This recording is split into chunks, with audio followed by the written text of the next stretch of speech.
Hello my dear students, my name is Brajesh Bharti student. आज की इस वीडियो में क्लास 12th बायोलॉजी 6 चैप्टर वंशागति के आणविक आधार यानी मॉलिक्यूलर बेसिक ऑफ इनहेरिटेंस से जो है 40 मोस्ट इंपॉर्टेंट क्वेश्चन जो कि बिहार बोर्ड एग्जाम में 2009 से लेकर 19 तक में जितना भी एग्जाम हुआ है बिहार बोर्ड का, सभी को मैंने स्टडी करके इस प्रेजेंटेशन को बनाया है। ठीक है, तो वीडियो को लास्ट तक देखिए। यदि आप चैनल पर नए हैं तो चैनल को सब्सक्राइब कर लिए ताकि आपको अगले चैप्टर का और आप किसी भी एग्जाम का क्वेश्चन या आंसर हमसे पूछना चाहते हैं तो आप हमें कमेंट कर सकते हैं। चलिए शुरू करते हैं। पहला क्वेश्चन की ओर देखते हैं। फर्स्ट नंबर का क्वेश्चन है कि ट्रांसफर आरएनए में पाए जाने वाले 3 क्षारकों का क्रम जो संदेशवाहक आरएनए कोडॉन से बनता है क्या कहलाता है? तो इसका राइट आंसर हो जाएगा एंटी कोडॉन। बिहार बोर्ड में पूछा गया 2009 में बिहार बोर्ड में पूछा गया मोस्ट इंपॉर्टेंट क्वेश्चन है। सेकंड क्वेश्चन देखते हैं। डीएनए से आरएनए की क्या भिन्नता है? डीएनए से आरएनए की क्या भिन्नता है? 2009 में बिहार बोर्ड में पूछा गया ये भी क्वेश्चन है। तो इसका राइट आंसर होगा राइबोज रहने में। डीएनए से आरएनए की भिन्नता होती है राइबोज रहने में। इसका सही आंसर हो जाएगा। थर्ड नंबर का क्वेश्चन देखते हैं। 3 नंबर का सेल घनता समूह की संख्या उस कोशिका के लिए क्या होगी जिसमें 2n बराबर 14 होगा? जिसमें 2n बराबर 14 होगा तो इसका राइट आंसर हो जाएगा 7 इसका राइट आंसर हो जाएगा।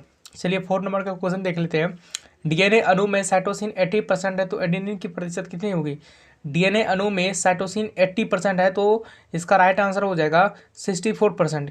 डीएनए अणु में साइटोसिन 80% होगा तो एडेनिन का प्रतिशत हो जाएगा 64%। ठीक है। 5 नंबर का क्वेश्चन देखते हैं। क्रॉसिंग ओवर किस अवस्था में होता है? क्रॉसिंग ओवर किस अवस्था में होता है? 2011 में बिहार बोर्ड में पूछा गया। आपको याद रखना है कि प्रीवियस ईयर क्वेश्चन ही बिहार बोर्ड का बेसिक बनाता है। ठीक है, इसलिए आपको पूरा वीडियो जरूर देखना है, यहाँ से नहीं इस क्वेश्चन को छोड़ के दूसरा वीडियो। यदि आप अच्छे से एक वीडियो को देखकर अच्छे से रिविजन करेंगे तो आप अच्छे से अच्छे गेन कर सकते हैं नंबर। ठीक है, क्रॉसिंग ओवर किस अवस्था में होता है? तो इसका राइट आंसर हो जाएगा पेकिटीन इसका राइट आंसर होगा। चलिए 6 नंबर का क्वेश्चन देख लेते हैं। निम्न में से कौन सा रोग हीमोग्लोबिन त्रुटि के कारण होता है? तो इसका राइट आंसर होगा स्किल सेल एनीमिया इसका राइट आंसर हो जाएगा। निम्न में से कौन सा रोग हीमोग्लोबिन त्रुटि के कारण होता है? तो स्किल सेल एनीमिया जो है हीमोग्लोबिन त्रुटि के कारण होता है। 7 नंबर का क्वेश्चन देख लेते हैं कि डीएनए के पैरामीटर में क्या पाया जाता है? डीएनए के पैरामीटर में क्या पाया जाता है? 2011 में बिहार बोर्ड में पूछा गया क्वेश्चन है। तो डीएनए के पैरामीटर में थायमिन एवं साइटोसिन पाया जाता है। आपको याद रखना है कि डीएनए के पैरामीटर में थायमिन एवं साइटोसिन पाया जाता है। इसमें से देखिए कंफ्यूज करने के लिए कितना ऑप्शन दिया गया है, लेकिन आपको अच्छे से याद करके चूज करना है और ओमआर में एक बार भरने के बाद आप उसे रिमूव भी नहीं कर सकते, इसलिए सोच समझ कर भरिए। डीएनए के पैरामीटर में थायमिन एवं साइटोसिन पाया जाता है। 8 नंबर का क्वेश्चन देख लेते हैं। न्यूक्लियोसाइड क्या है? 2011 में पूछा गया, बिहार बोर्ड का मोस्ट इंपोर्टेंट क्वेश्चन है। तो शुगर प्लस नाइट्रोजन युक्त बेस इसका राइट आंसर होगा। 9 नंबर का क्वेश्चन देखते हैं। न्यूक्लिक अम्ल पॉलीमर क्या है? तो इसका राइट आंसर हो जाएगा न्यूक्लियोटाइड इसका राइट आंसर होगा।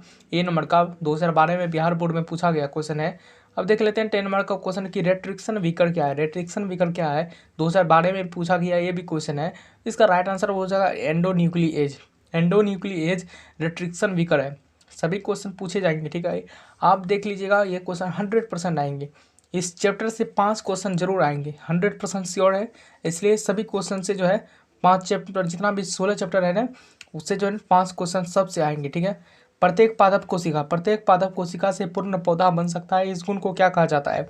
तो प्रत्येक पादप कोशिका से पूर्ण पौधा बन सकता है, इस गुण को टोटिपोटेंसी कहा जाता है, इसलिए इसका राइट सही हो जाएगा। 2013 में पूछा गया बिहार बोर्ड का क्वेश्चन है। ठीक है, 12th नंबर का देख लेते हैं। प्रतिकोडान पाए जाते हैं। प्रतिकोडान क्या में पाए जाते हैं? तो उसे टीआरएनए में पाए जाते हैं। टीआरएनए, ठीक है, टीआरएनए 2013 में पूछा गया क्वेश्चन है। ठीक है, चलते हैं 30 नंबर की क्वेश्चन की और। आनुवंशिक कूट में कुल कितने कूट होते हैं? आनुवंशिक कूट में कितने कूट होते हैं? 2015 में पूछा गया क्वेश्चन है। तो आनुवंशिक कूट में जो है 64 कूट होते हैं। आनुवंशिक कूट में कुल 64 कूट होते हैं। तो 40 नंबर का क्वेश्चन देख लेते हैं। डीएनए फिंगरप्रिंट निम्न में से क्या है? डीएनए फिंगरप्रिंट निम्न में से क्या है? तो इसका राइट आंसर हो जाएगा सी नंबर का, ए और बी दोनों। डीएनए टाइपिंग भी है और डीएनए प्रोफाइलिंग भी है। ठीक है, डीएनए फिंगरप्रिंट निम्न में से क्या है? डीएनए टाइपिंग और डीएनए प्रोफाइलिंग। 2012 में बिहार बोर्ड में पूछा गया मोस्ट इंपोर्टेंट क्वेश्चन है। ठीक है, मैं आपको इसलिए जल्दी करा रहा हूँ ताकि आपका क्वेश्चन जल्दी से खत्म हो। ठीक है, और आप क्वेश्चन की नेक्स्ट चैप्टर की ओर जल्द से जल्द आप प्रोग्रेस कर सकें, क्योंकि आपके पास बिल्कुल भी टाइम नहीं। ठीक है, 15 नंबर का क्वेश्चन देखते हैं, न्यूक्लिक अम्ल के नाइट्रोजीनस के बीच कौन सा बंधन होता है। न्यूक्लिक अम्ल के नाइट्रोजीनस के बीच कौन सा बंधन यानी बॉन्ड रहता है। 2012 में बिहार बोर्ड में पूछा गया क्वेश्चन है, हाइड्रोजन बंधन। इसका क्या आंसर होगा, हाइड्रोजन बंधन। ठीक है, 16 नंबर का क्वेश्चन देखते हैं, बी डीएनए के एक पूर्ण घुमाव में नाइट्रोजीनस बेस के कुल कितने पेयर्स होते हैं। तो इसका कुल की जो है 10 पेयर्स होते हैं। ठीक है, इसका कुल 10 पेयर्स होते हैं। 2012 में पूछा गया क्वेश्चन है, बी डीएनए के एक पूर्ण घुमाव में नाइट्रोजीनस बेस के कुल कितने पेयर्स होते हैं। कुल 10 पेयर्स होते हैं, यानी 10 पेयर्स होते हैं। तो 17 नंबर का क्वेश्चन देख लेते हैं, सूक्ष्म प्रजनन में कराया जाता है, सूक्ष्म प्रजनन में कराया जाता है। तो इसका राइट आंसर हो डी नंबर का ऑप्शन सही हो जाएगा कि सूक्ष्म प्रजनन में अलैंगिक प्रजनन और समान आनुवंशिक गुणों वाले पौधे। इसका राइट आंसर हो जाएगा इस डी नंबर का ए और बी दोनों। 2012 में बिहार बोर्ड में पूछा गया मोस्ट इंपोर्टेंट क्वेश्चन है। 18 नंबर का क्वेश्चन देख लेते हैं, इनमें से कौन सा नाइट्रोजीनस बेस आरएनए में नहीं पाया जाता है। इनमें से कौन सा नाइट्रोजीनस बेस आरएनए में नहीं पाया जाता है। 2012 में पूछा गया मोस्ट इंपोर्टेंट क्वेश्चन है, थायमिन इसका राइट आंसर हो जाए। देखिए, इनमें से 2 क्वेश्चन इसमें बिहार बोर्ड में पूछे जाते हैं। यदि आरएनए आता है तो आपको थायमिन चूज करना। ठीक है, यदि आरएनए इसमें आता है तो इसमें थायमिन चूज करना है। और इसमें जो यदि डीएनए आएगा तो आपको रुकिए बताता हूँ यहाँ से, यदि डीएनए आएगा तो आपको यूरासिल चूज करना है। यदि डीएनए आएगा तो यूरासिल चूज करना है। ठीक है, चलिए 19 नंबर का क्वेश्चन देखते हैं। 19 नंबर का, ओपेरॉन मॉडल क्या प्रदर्शित करता है। ओपेरॉन मॉडल जो है जीन का रेगुलेशन प्रदर्शित करता है। 2012 में पूछा गया इंपॉर्टेंट क्वेश्चन है, ओपेरॉन मॉडल प्रदर्शित करता है जीन का रेगुलेशन। ठीक है, 20 नंबर का क्वेश्चन देखते हैं, इनमें से कौन सा नाइट्रोजनस बेस डीएनए में नहीं होता है। जब भी डीएनए आएगा तो आपको यूरासिल चूज करना है। ठीक है, कंफ्यूज करने के लिए बहुत सारे मिला जुला के ऑप्शन दिया जाता है। इनमें से कौन सा नाइट्रोजनस बेस डीएनए में नहीं होता है, तो इसका राइट आंसर हो जाएगा यूरासिल नहीं होता है। 21 नंबर का क्वेश्चन देखते हैं, डीएनए इनमें से किसका आनुवंशिक पदार्थ है। 2012 में पूछा कि बैक्टीरियोफेज इसका राइट आंसर हो जाएगा। डीएनए इनमें से किसका आनुवंशिक पदार्थ होता है, तो बैक्टीरियोफेज आनुवंशिक पदार्थ होता है। ठीक है, चलिए 21 नंबर का क्वेश्चन देख लेते हैं। 22 नंबर का, डीएनए से एमआरएनए बनाने की प्रक्रिया यानी प्रोसेस को क्या कहा जाता है। डीएनए से एमआरएनए बनाने की क्रिया को ट्रांसक्रिप्शन कहा जाता है। ए नंबर का ऑप्शन सही हो जाएगा। ये सभी इंपॉर्टेंट क्वेश्चन है, 2012 में पूछे गए थे। 23 नंबर का क्वेश्चन है कि पीसीआर यानी पॉलीमेरेज चेन रिएक्शन किसके द्वारा आवश्यक है। पीसीआर यानी पॉलीमेरेज चेन रिएक्शन किसके लिए आवश्यक है, तो इसका राइट आंसर हो जाएगा इसका आंसर हो जाएगा डीएनए संवर्धन। डीएनए संवर्धन इसका राइट आंसर होगा। कन्फ्यूज इसमें बहुत बच्चे स्टूडेंट हो जाते हैं क्योंकि ऑप्शन सभी मिलने जुले रहते हैं। ठीक है, यहाँ देखिए डीएनए संश्लेषण संवर्धन, सिर्फ एक वर्ड का फर्क होता है। पीसीआर यानी पॉलीमेरेज चेन रिएक्शन किसके लिए आवश्यक है, तो डीएनए के लिए आवश्यक है, डीएनए संवर्धन के लिए आवश्यक है। 2012 में पूछा गया इंपॉर्टेंट क्वेश्चन है, देख लीजिएगा। 24 नंबर का क्वेश्चन देखते हैं, प्रोटीन संश्लेषण में 2 अमीनो अम्ल के बीच किस प्रकार का बंध रहता है। किस प्रकार का बंध रहता है, तो पेंटाइड का बंध रहता है। ए नंबर का ऑप्शन सही हो जाएगा, पेंटाइड इसका राइट आंसर हो जाएगा। 25 नंबर का क्वेश्चन देख लेते हैं, डॉक्टर हरगोविंद खुराना को नोबेल पुरस्कार किस लिए मिला था। डॉक्टर हरगोविंद खुराना को नोबेल पुरस्कार किस लिए मिला था, तो इसलिए आनुवंशिक कोड और जीन संश्लेषण। बी नंबर का ऑप्शन ध्यान से देखिए, ये क्वेश्चन इंपॉर्टेंट क्वेश्चन है, 2012 में पूछा गया है। डॉक्टर हरगोविंद खुराना को नोबेल पुरस्कार जो है आनुवंशिक कोड और जीन संश्लेषण के लिए दिया गया था। बी नंबर का ऑप्शन सही हो जाएगा, बी नंबर का ऑप्शन सही हो जाएगा। चलिए देखते हैं 26 नंबर का क्वेश्चन। यही क्वेश्चन देखिए, सेम क्वेश्चन पूछा गया है, डीएनए में एमआरएनए बनाने की क्रिया को क्या कहते हैं। ये मैंने जो है क्वेश्चन पिछले बताया था। तो डीएनए से एमआरएनए बनाने की प्रक्रिया को ट्रांसक्रिप्शन कहा जाता है, ट्रांसक्रिप्शन। ए नंबर का ऑप्शन सही हो जाएगा। चलिए 27 नंबर का क्वेश्चन देखते हैं, रेट्रिक्शन एंजाइम जाने जाते हैं, रेट्रिक्शन एंजाइम जाने जाते हैं आणविक कैंची के रूप में जाने जाते हैं। 2012 में पूछा गया इंपॉर्टेंट क्वेश्चन है, सबको ध्यान से देखिएगा। 28 नंबर का क्वेश्चन है, यूरेसिल किससे संबंधित है। यूरेसिल किससे संबंधित है, तो यूरेसिल जो है सी नंबर का ऑप्शन सही हो जाएगा। यूरेसिल आरएनए से और डीएनए से दोनों से संबंधित है। 29 नंबर का क्वेश्चन देखते हैं, किसी डीएनए में कोडन AAA है तो इसके एंटी कोडन क्या होंगे।